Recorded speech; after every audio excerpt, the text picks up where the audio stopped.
Shark Tank, where investors come to pitch their ideas to some of the world's richest investors. Colin Tam, who inherited a multi-million-dollar sensor company, Morin Corp.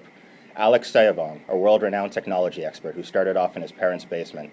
And Xian, a self-made billionaire who rose from rags to riches with his investment in the Hyperion Aurora Trust. Each week, investors come to the Sharks with their best ideas, and if the Sharks like it, they'll fight each other for the deal. First up is Neurogenic Xavier, on behalf of Andrew's company, who is here presenting his sensor company to the Sharks.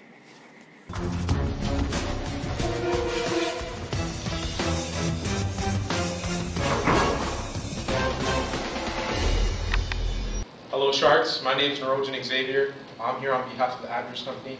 I'm here to represent the sensor industry, and I'm giving you the opportunity to invest in 25% of the company for $75 million in equity.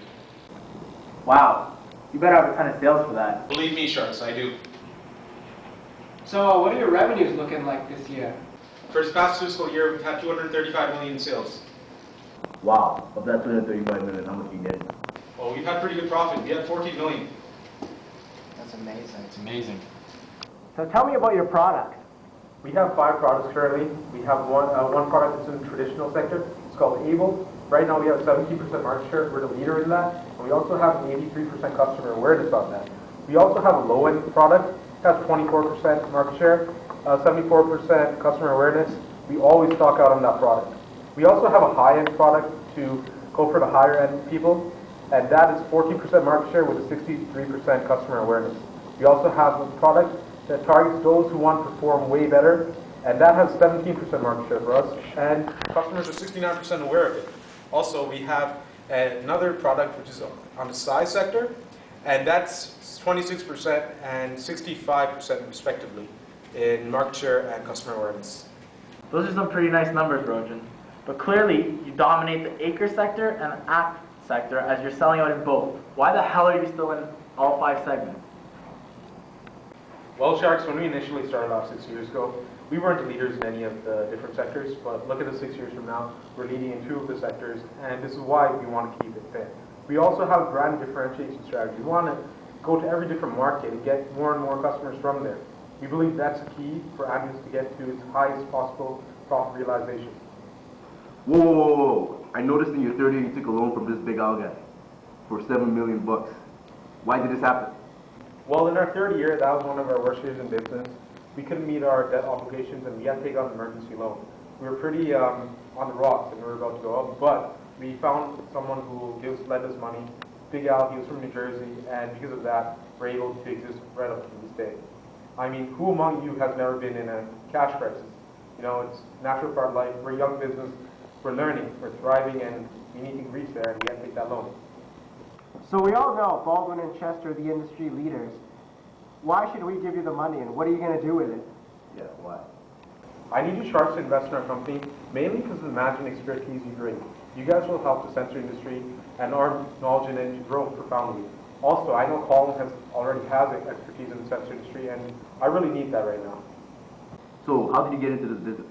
Well, sir, that's actually a pretty heartfelt thing for me. My grandfather passed away a few years ago, and he left the company in my hands. And ever since that day, I've been trying to preserve his legacy. I've been trying to bring this company up to speed. I mean, it's a very touching subject for me. Yeah, I've been spending so much time on this job. You wouldn't even realize how many hours I've put into this business. The tears that it brings to me, my family, like how that's affected, pretty horrible. It'll be great to my grandfather's legacy if I can make this business succeed. Sorry. Don't cry for money. It never cries for you. Your tears are not going to add value to this company. Nero, I like you. I really do. Don't get me wrong. But I really have a problem with your valuation. What's wrong with valuation? You're here asking for $75 million for 25% equity. So you're telling me that your business is worth $300 million? Look at the sales. $235 million. Nero, I have an army of bean counters ready to analyze your financial statements. Nero, I happen to know a little bit about the sensor industry. Your automation levels are low, below average in every segment. Your products are all moving away from the perceptual map. I can tell you right now, your products are getting worse while your competitors are all improving. I'm out. I like where your head's at, Nero. Valuation, I just feel the valuation is wrong. I'll give you 50 mil for a 51% stake in this company. 51% is a lot of equity in the company. That I'm not ready to lose control of the company at this point in time, so I'd have to decline that. Well, Nero, I really don't think the money that we give you is going to help your demand situation. So, listen, I'll make you an offer. How about 51% equity for $100 million? Thank you for a generous offer, but once again, I'm not prepared to lose controlling interest in my company at this point in time. Are you crazy? Those are some of the best offers you're going to get for this company. No way, buddy. No way. You're making a big mistake. Get out of here. Thanks again for your time. I can't believe you turned that Moving on. Money, I get paper, I get girls all different flavors. I buy Gucci, I buy Prada, I spend